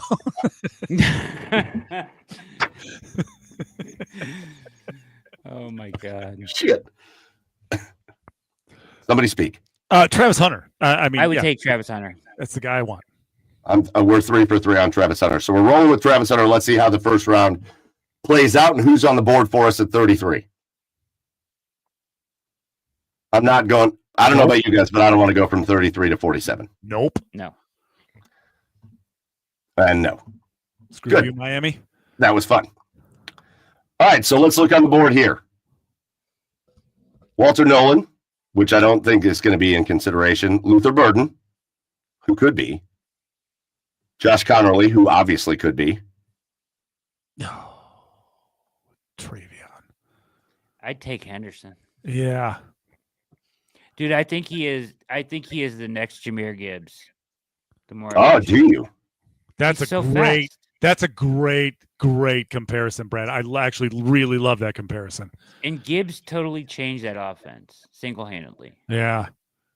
I mean, Connerly is very, very tempting for me, but yeah, that Travion, you sold Gibbs. Yeah. Travion Henderson. Yeah, please. So my vote would have been Jalen Milroe. He's one of my 3. For me, if the Browns, this is just me. I know not everybody feels this way, but if you don't get Sanders, you don't get Ward, you don't get Milroe, I don't want anybody else. I'm not interested in anybody else. So that's fine. I'm going to get outvoted, but I would have gone Milroe here. But I listened to that because I would bet on the kid. I like Milroe a lot. Like, he's obviously a special kid, but he's a project. And I would be torn, but in this situation, if we're trying to win games this year, I'm taking Henderson. Yeah, and if you're trying to fill the rest of the roster and get the quarterback next year, I think you got to go Henderson here. all right, then we're going Travion Henderson. Although, Chad, I haven't stopped thinking about what you talked about earlier. Last time we did this, it was Travis Hunter and it was Emeka Egbuka, and I was like, if that came to fruition, I would have a lot of trouble not picking Egbuka there. We're going to do this because I don't care about next year's picks because we can't use it tonight. And whoa, nope, we're rejecting all that. We could just do Quinshon Judkins here. We good with that? Yeah, sure. Just get both of them. All right, so we see guys. Tell me, guys, that are standing out to you here. Swinson is standing out to me here in this position. Makuba. So, dude is a dog at safety, and they need one. Yeah, an absolute ball hawk is Makuba. Yeah. All right, so the 3 guys that stand out to me here. Makuba, I think he is exactly the guy that Andrew Berry has been hunting for when he signed John Johnson and it didn't work out. And then he signed Juan Thornhill and it didn't work out because those guys weren't really ball hawking safeties. This dude is a turnover machine. I love Andrew Makuba. He's not the biggest, most physical tackler. He's not going to be great in the run game, but you got Grant Delpit. Yeah, he still hits though. He still hits. He does, but you got Grant Delpit. This guy takes the ball away from the other team, which the Browns, by the way, were not very good at last year. Jaden Higgins has Jeff Lloyd's size. We could take him there. Hey, listen, I like Jaden Higgins a lot. I like Jaden Higgins a lot too. I like him a lot. Harold Fannin obviously always stands out to me because, again, I think the versatility is amazing.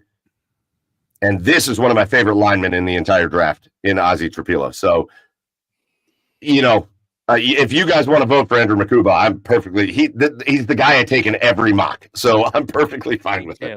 I feel like I've taken him every mock too. Who else is there? I'm a huge fan of Kyle Williams, to be honest, at wide receiver. I think he's a diamond in the rough, dude. You watch Cam Ward film, and you can't stop watching Kyle Williams, dude. But that's too early for him too. Who else is there? I'm scrolling now. Oh, Tyler Shook. We good with that? Yeah, done. Okay, there's our quarterback. You want No, to watch? Do you want to watch another guy underhand throw a ball to the other team? Hey, it's Tyler Shook. That's great. Let's do it. He's dyes I'm hair good red. with either Fannin or Makuba. Ooh. Either Where are you one. going, Chad? I'm gonna go Makuba here. Just one area the Browns really need to improve in is turnovers, and that guy is, like you said, is a turnover machine. So I'm going Makuba, and this is also a really deep tight end class. So I'm going Makuba here. I know it hurts me to see Fannin go, but yeah, 100%.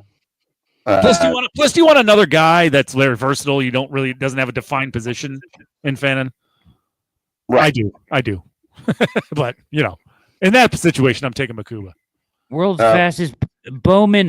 The thing with Bowman is I just don't think he's I see him more of a hybrid slot guy and less of a center fielder. Yeah. I like him a ton in my secondary, but I don't know if he can do what Makuba can do. Would I really think about this trade?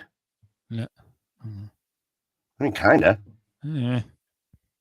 Kind of. What is it, Unless somebody was on the board that I really wanted. Here's the problem: is they have that massive gap between 104. 104 and 179 or something. Right. And there's a lot of value in there. So should we do this trade? Yeah, what the hell? Yeah, why not? Let's do it. I agree with that. Oh man, we missed out on Shook. All right, let's not get ridiculous. Although I would love to go from 255 to 152. But let's just be done with trades. Okay, so we got back-to-back pick here, boys. 103 and 104. Norman Lott. I think he's great in this spot. Yeah, very much like Charles Grant here out of William and Mary. Grant is a guy that the Browns like too. Yeah, a lot. And you need to address that offensive line. We're scrolling. We're looking. Just for the point of mentioning it, if you hadn't taken a running back at this point, that Tootin kid, Bechamel or I don't know. I mean, Tootin. Bechamel. Bashal Tootin. What'd you say? Bechamel. It's a delicious sauce that goes on. Yeah, you are so dumb. No, Tootin is a savage value pick at running back. Yeah, he's one of my 100%. Favorites, dude. He is so fast. I think he's good, but this dude I love. Damian Martinez, I love. Yeah, I think that guy is built to be a day one NFL running back. There's like 30 plus draftable running backs in this draft. Right. Yeah. That's why I'm never concerned. I'm not concerned about running back at all, even if they pass on Henderson. Like there's guys that can start for your team all the way in the 5th round at least. You want to get an edge in Jack Sawyer here? Ooh. I think Jack Sawyer is wildly underrated. Really? Yeah. Listen, he's not a 2nd round guy, but there's something about him that he makes plays. But he didn't make plays till his senior year. I think that's why he's not there. When he doesn't get a sack, he gets his hand on the football. Like he's that kind of guy. He makes plays. But I don't know who we're thinking here. We're down in the 4th round now. Yeah, my vote here is for either Norman Lott or Charles Grant. Well, at least this first one. I would listen to Ty Robinson, although it feels a bit rich here too. I think Norman Lott I would rather have over Ty Robinson. So either one, Grant or Lott. Yeah, well, listen, we have back-to-back picks, so do we just do Grant and Lott? Fire it up. Yeah, let's go. All right, Norman Lott, Charles Grant, you are Cleveland Browns. And now we wait. You got better on both sides of the line of scrimmage real fast. And we did that with our first pick in the draft, too, with Travis Hunter, but don't tell Jeff that. We're not accepting any more trades. Screw you, Denver. All right, so let's just real quick look at what we have done. Travis Hunter, Travion Henderson, and oh god, I love the beginning of this draft. That is gorgeous. Yeah. Norman Lott, Charles Grant. So now here we are. We sit at pick 167. Can I sell you on Riley Leonard? No, you can't. So if you like an edge, Power Island is nice value edge. I Right. agree with that. Yes. Completely agree. Ooh. Yeah. Are you looking at what I'm looking at? Yeah. Who you got? Listen, if I'm going to get a late round quarterback, this is the guy that That's I feel the guy like you want. Yeah. maybe Okay. he could turn into something. I like Kyle McCord a lot. Did you watch his special with His Gruden QB class? his Gruden QB class? Dude, he killed it. Yeah, for sure. I'm gonna make my vote here. I'm gonna vote for Kyle McCord. Go. Again, I know he's not in my group, but like He's one of my guys. If he's take him. worth a late round project, he's worth a late round project. Let's go. yeah, I think he is. Take him. I'd rather take him here than a project at 33 where you could get a starter. All right. Are we good with Kyle McCord here? Yes. Yes. Cool. Kyle McCord, he can come, sit on the bench, learn from Joe Flacco, and see what happens. Riley Leonard here. Are we Can good I with sell that? you on Riley Leonard? Yeah, right. All right. Do I really have an echo, Gregory, or are you saying I have an echo because I repeated myself? Probably that. Uh-oh. Philly said he wants to fight. Philly. Where? No. Where did we What lose is it? Is it just because of Kyle McCord? Oh, get over that Michigan interception, Philly. Oh, God. I don't know if I'm over it. All right, so let's go through these picks, and let's speed up here towards the end of this draft because we still have, 4 or 5 more picks? So start looking and throwing out names. Ooh, Majors. I like Majors. I like Peebles. Mitchell Evans at tight end. That could be a good pick at this slot. God, I wish this guy wasn't a scumbag. But let's not do sexual assault charges anymore, please. Yeah, that's probably not good. No more. I'll tell you what, I really like this kid out of Cincinnati. Okay. All right. Luke Andra as interior offensive lineman, but he's a mauler and he's multifaceted. He's an awesome run blocker, and he's really good in the pass game. Like that guy is. I mean, if you're going to take offensive line depth, round 6 is the way is the time to do it. I'm sold. Are we feeling good about that? Yeah, let's go draft him. Oh, I love that. Well, that made me feel good. I like that guy. Can I sell you on Riley Leonard?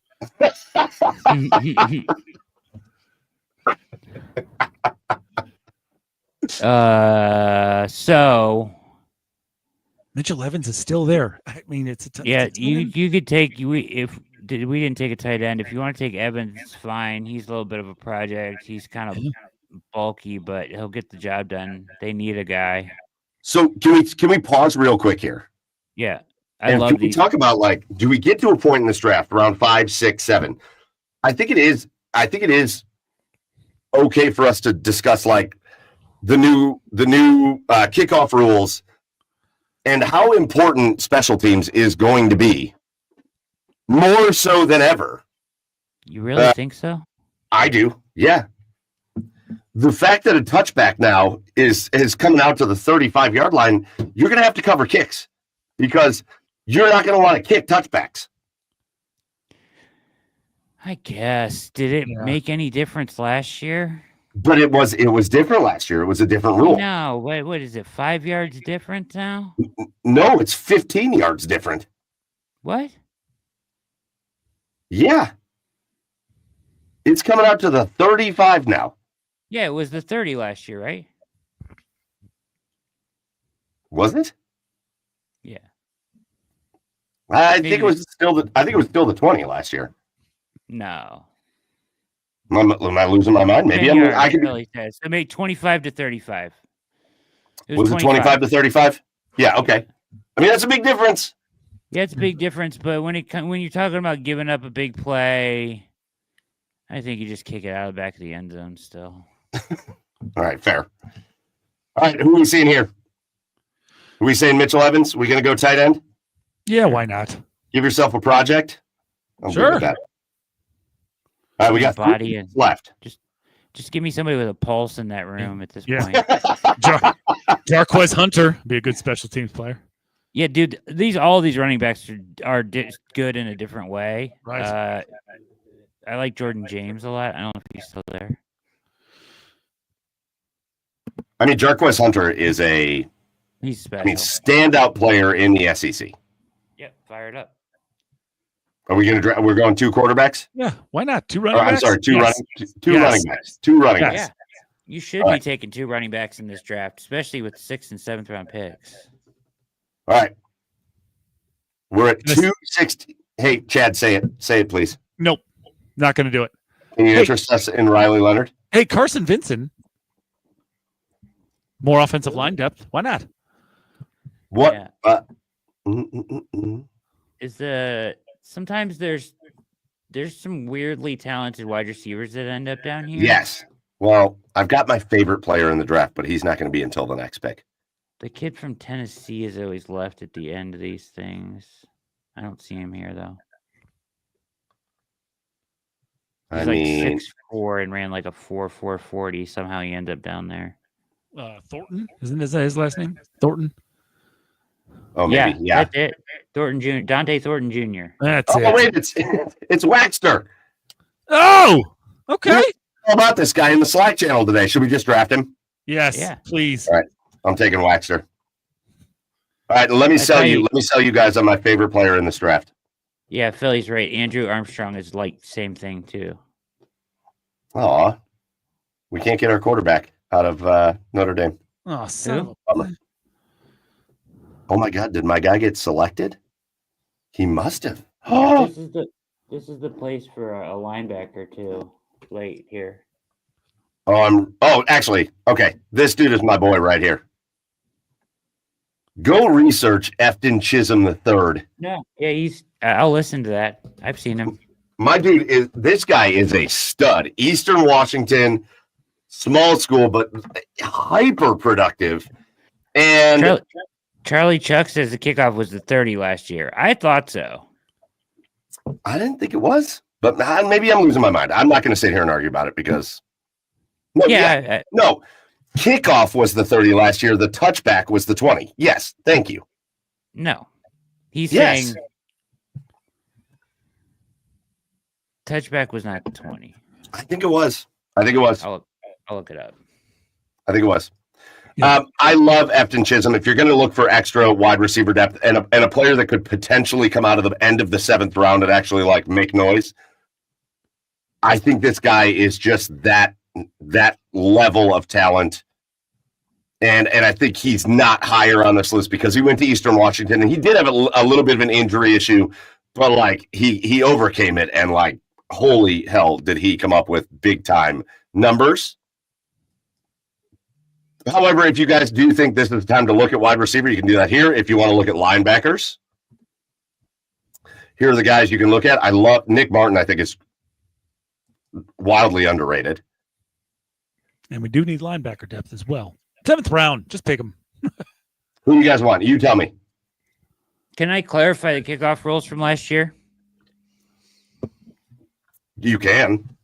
Yeah. So the rules last year, and this is why there's discrepancy in the chat. If the ball landed in the landing zone, remember these rules. If it landed that's right. in the landing zone and then went out the back of the end zone or was a touchback, it was awarded at the 20. If you just kick it out of the back of the end zone, it was awarded at the 30. That's right. That's right. There you go. Now it's the 35. Correct. I still think you're going to see a lot more returns this year, but Fire it up. all right. Tell me what to do here, and let's finish this draft. Nick Martin. Yeah. That's the pick. There it is. That's my guy. There's your Cleveland Browns draft right there. Travis that. Hunter, Deion Henderson, Andrew Makuba, Omar Norman Lott, Charles Grant, Kyle McCord, Luke Kandra, Mitchell Evans, Jarquez Hunter, Isas Waxter. Again, I've never heard of this guy until earlier today, but we took him. And then Nick. Sure. That really like is sexy. I really like this first 3 right here. Guys that can come in and make immediate impacts. Right. I like the potential out of the offensive line here. I don't think you'll ever see Mitchell Evans ever again. I don't know about these guys here. I think Jarquez Hunter can make it. I like this. I think that's a good. Listen, Dude, in any how given much draft, better would the offense be with those first 3 picks? And then Flacco gets hurt and McCord comes in and they go win a Super Bowl. Unbelievable. Be unreal. You're losing. It's Kenny Pickett, baby. Pickett season. Oh, stop it. Pickett season. All right, we're going to stop presenting that. That's the draft. Brad, we're going to let you go to bed. You've been literally on the air since like, what, 7 o'clock? Well, you know how I am. I had to get my last word in after everybody left, and then I Had to get dropped back. All right, give us your last word and then get the hell out of here. No, my last word is draft cave, baby. Let's see it all weekend. We'll be here for you. Every single pick. Hit like and subscribe. Thanks, Chad and Mike, for letting me share the airwaves with you. It's always an honor. Oh, come on now. I'm out of here. Love your face, Brad. Love your face. We'll see you this weekend. See you, buddy. Brad Ward. Again, big shout out to all the. I reached out to the OBR guys and said, listen, we got the draft cave coming. I want to promote it. I want to show people it's going to be fun, that we're going to have good, fun conversations, but also be informative. So come on with Garage Beers with us tonight, and let's get hyped up. And these guys, how about Jack Duffin coming on at 2 a.m? Barry goes to bed at like 8.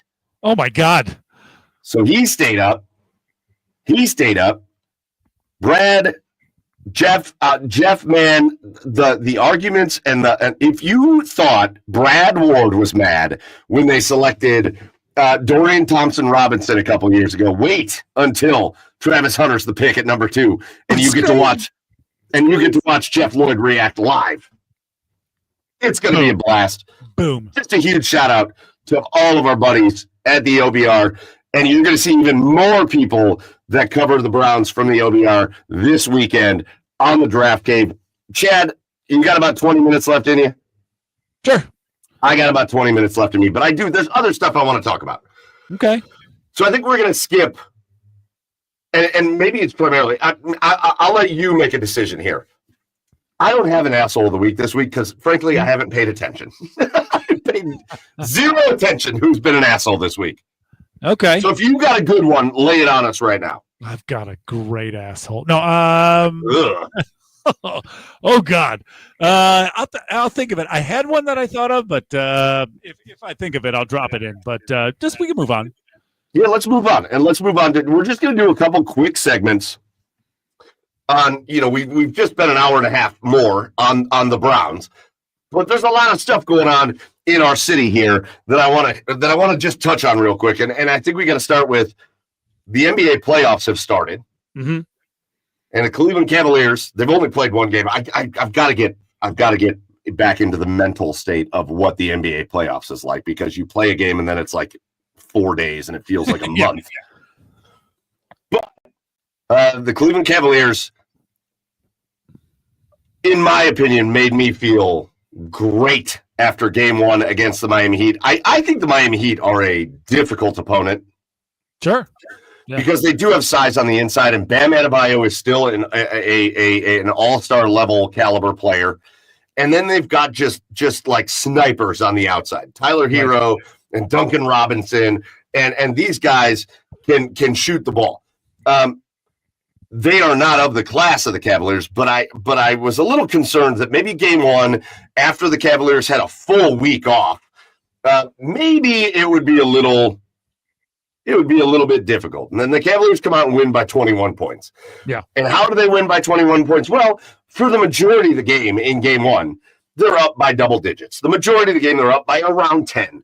And there'd be times where Miami would cut it down to like 6, and then there'd be times where the Cavs would get it up to like 16, but it was really like hanging around 10. And then the fourth quarter comes around, and I love OG Philly's comment here. I love how the national media is just now figuring out who Ty Jerome is. Ty Jerome does not get selected. Now, he's still going to be a really good option for like the comeback player of the year or whatever it is, because he really didn't play at all last year. Right. But he loses to the stupid idiot. Maybe that's my asshole of the week. That idiot from Boston that everybody just loves. Yes, I have an asshole of the week, by the way. Go ahead. For 6th man of the year. So Ty Jerome or DeAndre Hunter, both of which could have been 6th man of the year. Neither one of them get it. But how about Ty Jerome? In a game where Darius Garland plays great and Donovan Mitchell plays great, Ty Jerome comes out and puts up almost 20 points in the fourth quarter. Right. To just decimate the Miami Heat in game 1. And the Cavaliers are off to a 1-0 series lead. And It makes me feel like my original philosophy on this series was correct, Chad. I don't think this is going to be a long series. No, it's not.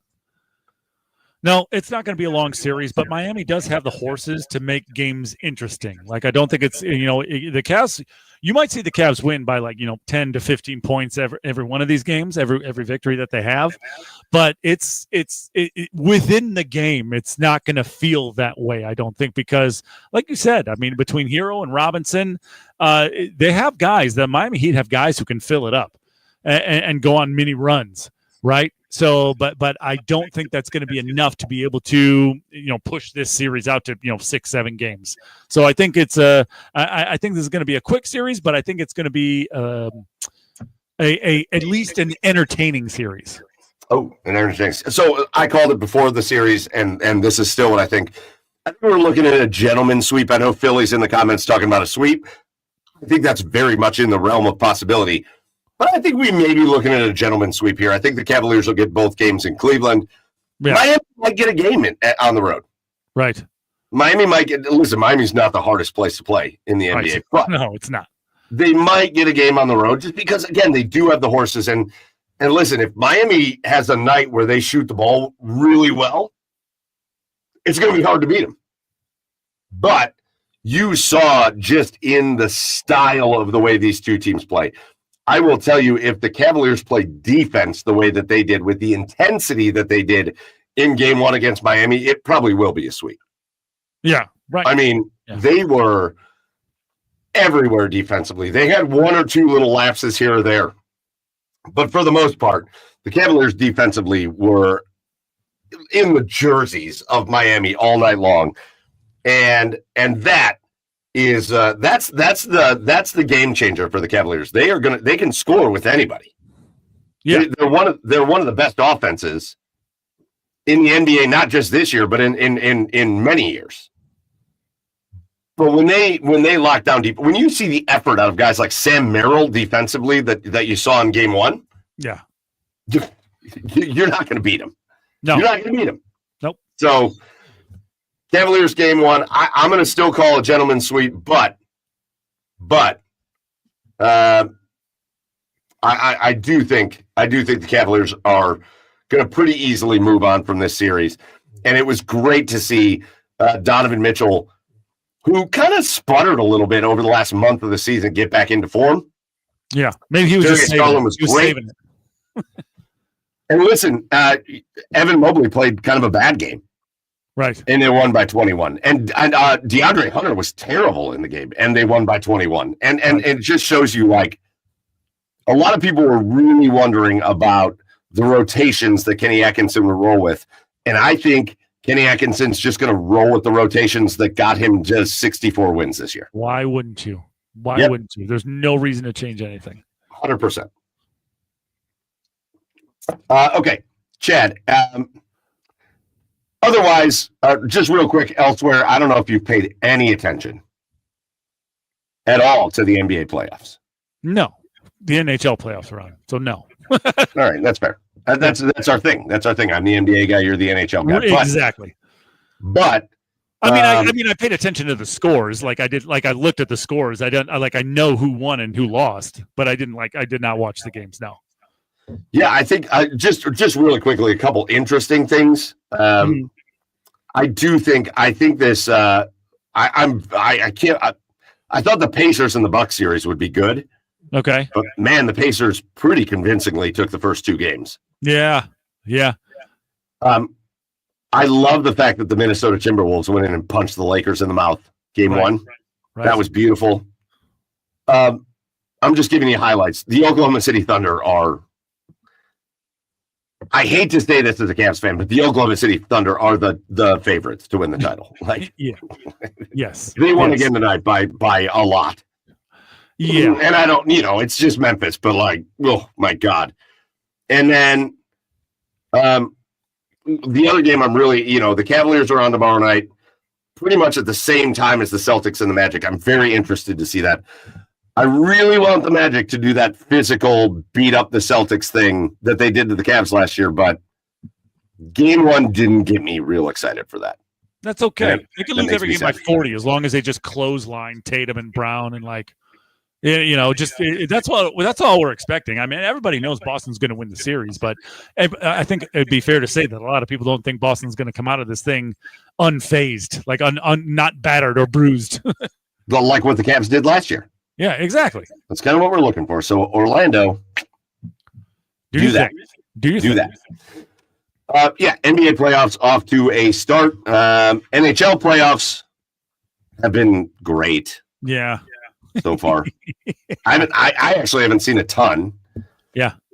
Only because I just, and I do this with my Cleveland team sometimes too, and I was so invested in the end of that Blue Jackets season. For sure.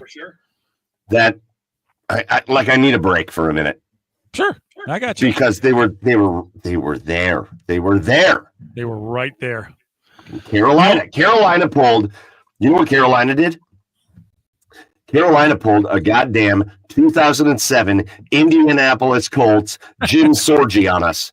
Yeah, they sure did. They sat all their good players. They let Montreal win the game, and the Blue Jackets just couldn't do anything about it.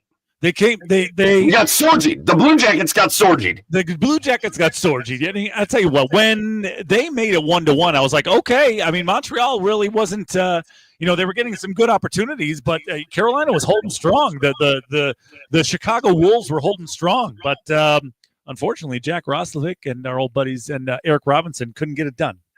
Sorgi. Big old Sorgi. We got big old Sorgi. Big old Sorgi. But no, there's so much to look forward to in the future with the Blue Jackets. I cannot wait for next season.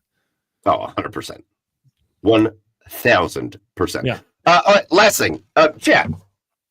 Oh, hey, asshole of the week real quick, by the way. College Football Playoff Committee. How the fuck do you not have games on the weekends, dicks? Every game during the weekday. What's the matter with you? Dicks? Anyway. Yeah. What the hell? Big jerks. What the hell's the matter with you? Okay, anyway, what do we got? I'll never understand. Monday night championship game. What are we doing? Yeah, let's go Thursday, 7:00 and make everybody. No, what are we doing? I hate you. It's cool. I have to work tomorrow. It's fine. I'll just drink 27 beers and then wake up early. Yeah. All right. Last thing I want to talk about real quick, because now the sample size continues to get a little bit larger. But from last week, Chad, to this week, Chad. I'm feeling pretty good about the Cleveland Guardians. Okay. Do you know why I'm feeling pretty good about the Cleveland Guardians? Why? Chad, did you know that the Cleveland Guardians have the best record in the American League? No. Wow. Wait, what? Oh, now they do. Yes. Now they do. They do? Yeah, now they do. It was the Yankees beforehand. What do you mean now they do? Who cares that it's now? Yes, of course. Yes. Yeah. When else would I be talking about? With the win tonight, they do, right? Because they won tonight, right? Chad, yes, that's how things work. When they win and they go to the top, that's how it. I don't know why we have to explain this to you. Well, they had to win tonight to do that, Mike. They didn't have it beforehand. Chad, they did win tonight, you asshole. So that's how it works. You son of a bitch. All right, my asshole of the week is Chad for apparently. My asshole of the week is you fucking. I almost made a political joke about you, but we don't do that here. So God. I'm not going to do it. No, I feel pretty good about the Cleveland Guardians right now. There's things that scare me. Sure. The bullpen? Yeah, absolutely. The bullpen, Jeff Junis, Paul Sewald, you have been terrible so far. But I don't know. It's still young, still early. Chad, there have been downsides to this baseball team. Yeah. Legitimate. Sure. The defense hasn't been good. The bullpen has not been great. Right. But they even though they're not playing kind of the way we expect them to, yeah, they've got the best record in the American League at this point. Which is crazy to think about, considering some of the way they've played in those losing series, in those series they lost. Correct. Now, listen, I think this Yankee series has me feeling a very different way, because a lot of the series they have kind of dominated have been against real shitty baseball teams. Yeah. Pittsburgh and Chicago and apparently Kansas City is real shitty. And Right. it's been a lot of that. But when they've gone up against Baltimore and San Diego and teams like that, they've gotten their asses kicked. Right. The series against the Yankees, though, and the fact that at home they're 7-1, like there's a very real home field advantage forming for the Cleveland Guardians. Yeah. They're 7-1 at home, and I think the starting pitching has got me very excited. Sure. And Really? Wait. What? Yes. Well, Luis Ortiz has gotten better since that San Diego series. Luis Ortiz has me very excited. Logan Allen has me ready to jump through a wall. This dude has been amazing. Yeah, he's been great. Gavin Williams has been much better lately. He's been up and down. He had a bad start last time, but he's been up and down. No, Gavin's last start was good. Gavin started, was it yesterday? No, yesterday. I'm sorry. The start before this last one, he was bad. Yeah, fair. But you even think about a guy like Bybee today. Bybee gives up a leadoff homer. They were down 2-0, and then he just locked it down. Yeah, for sure. He just locked it down. I feel good about that. I feel good about they're going to have to figure things out with the bullpen. But, like, man, Cade Smith is still unhittable. Hunter Gaddis is still really good. Yeah. And I am still a big believer in Emmanuel Clase. I think the fact that people are just ready to give up on this dude, something is obviously wrong with him right now. Sure. Right. And it's the fact that he can't stop throwing pitches right down the middle of the plate. Well, it's because he's not hitting his spots. So he's just trying to throw meatballs into the zone. Correct. So, but I believe Clase is still your closer. He is still going to be your closer. Sure. And if he's not, Hunter Gaddis or Cade Smith can be. But then you look around and you're like, okay, Quan is good. Ramirez is good. Man, Gabriel Arias and Angel Martinez, and Kyle Manzardo, and you're guys getting production. They needed to be good this year after all the bullshit that they pulled this offseason. And I'm looking at the other guys going, okay, there's some guys that haven't come around yet. Like Nolan Jones is hitting the ball hard every time. Nolan Jones is squaring up the baseball. He's just not elevating it. When he starts elevating the baseball, things are going to happen for him. Lane Thomas has been hurt since opening day. So I don't know. I feel like we're off to a very promising start for the Guardians. Obviously, they've got the best record in the American League. So that's promising in and of itself. But it feels like, after last year, it feels like it's been a little bit of a struggle this year. Yeah. When the reality is, I think when you step back and look at it, you go, they've constructed their roster in a way that, yeah, maybe the bullpen isn't going to be like generational like last year's was, but it's still really good. Maybe their starting pitching isn't going to be like Corey Kluber and Shane Bieber and who, by the way, you're getting back later this year. Correct. Like, maybe it's not like the greatest starting pitching of all time, but it's still absolutely keeping you in baseball games, even when they're not pitching well, for the most part.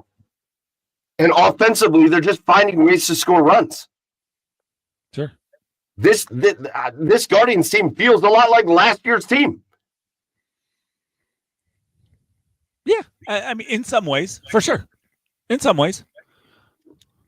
Yeah. I think, again, you know me. I'm not going to get too high or too low on this team in April. I'm just not. It's not going to happen. But I do like some of the things that are going on right now. Well, I picked them to win 90 games this year. Yeah. I still feel good about that. They continue on this trajectory, sure. And Absolutely. I still feel good about, and they did it last year with Lane Thomas. And remember, Lane Thomas sucked the first couple of weeks he was with the Guardians, but then he was unbelievable. Right. The Guardians are so good at making the right move at the deadline to improve the team that I feel like the Guardians are going to be that team that's on pace for 90 wins this year, and then they'll make the move that gets them 95. Sure. Yeah. Very possible. The trajectory I think they're on. Yeah. Very, very possible. All right. Chad, almost 11 o'clock, almost 2 hours into the show. Let's do our cheers of the week, and let's let everybody go to bed. Chad, it took you a minute to think of your asshole of the week. You got your cheer of the week? Yeah, sure. Yeah. My neighbor. just behind here. Dave Yamani text me today, said, "Hey, Chad, I got 4 tickets to the draft party and the Journey concert on Thursday. You and the wife want to go?"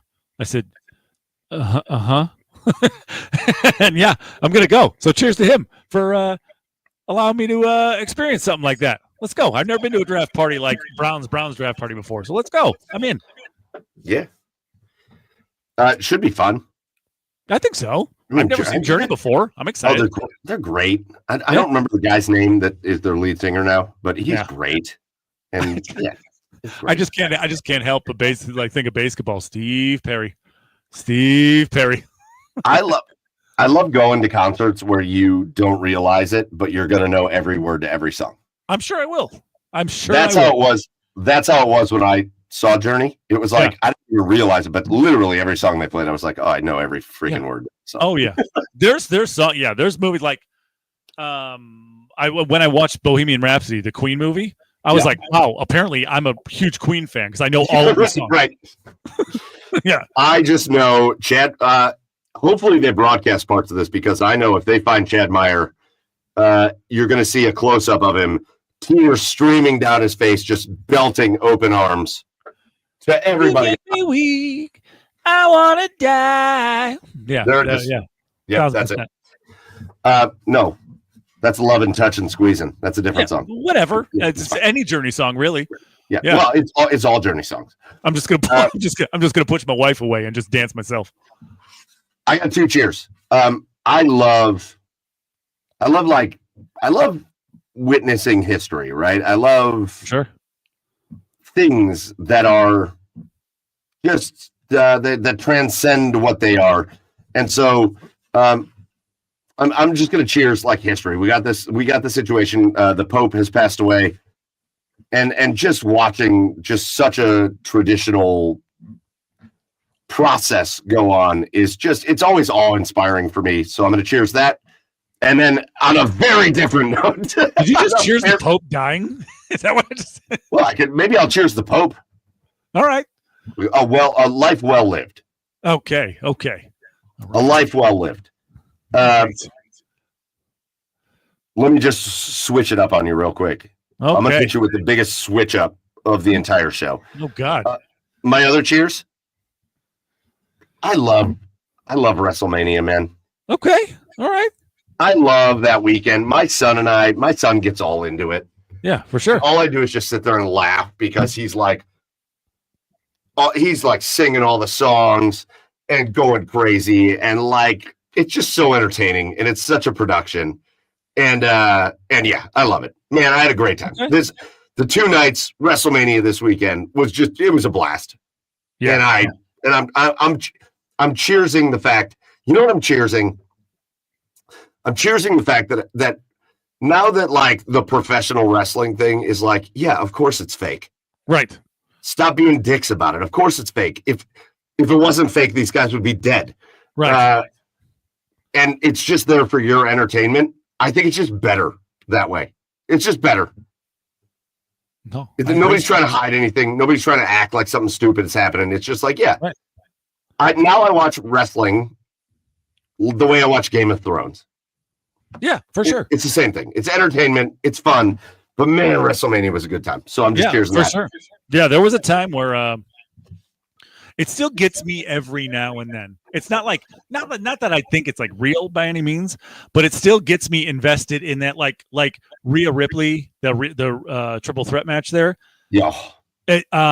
So good. It gets me in the sense that like I don't know who they picked to win. I don't know who they wrote in to win that match. So I was like, oh, come on! Like I didn't know. It got me. That match got me. But I totally know what you mean, dude. It was great. Had a great weekend. My son and I watched every minute of it, and a good bonding father and son time. It was great. For sure. So that's my cheers. All right. Listen, we've been going 2 hours, and we are going to stop. So, couple quick shout outs before we get out of here. One, the OBR.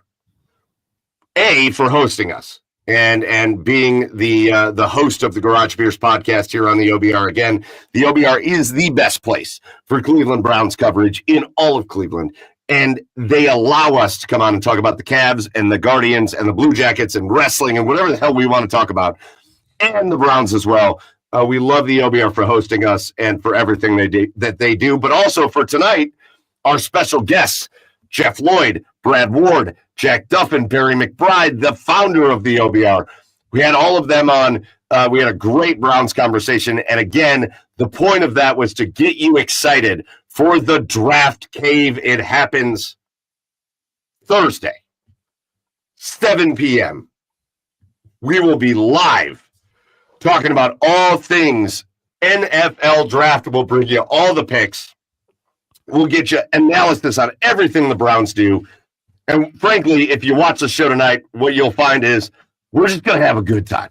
We're just going to have a real good time arguing, yelling at each other, agreeing with each other, talking about the Cleveland Browns. So make sure you are tuned in to the Draft Cave all weekend long throughout the NFL draft as we have finally made it. So big shout out to the OBR and our special guests tonight, our OBR brothers. And our last shout out goes out to all of you, everybody that joined us live here tonight. There was a lot of you, or everybody that checked us out.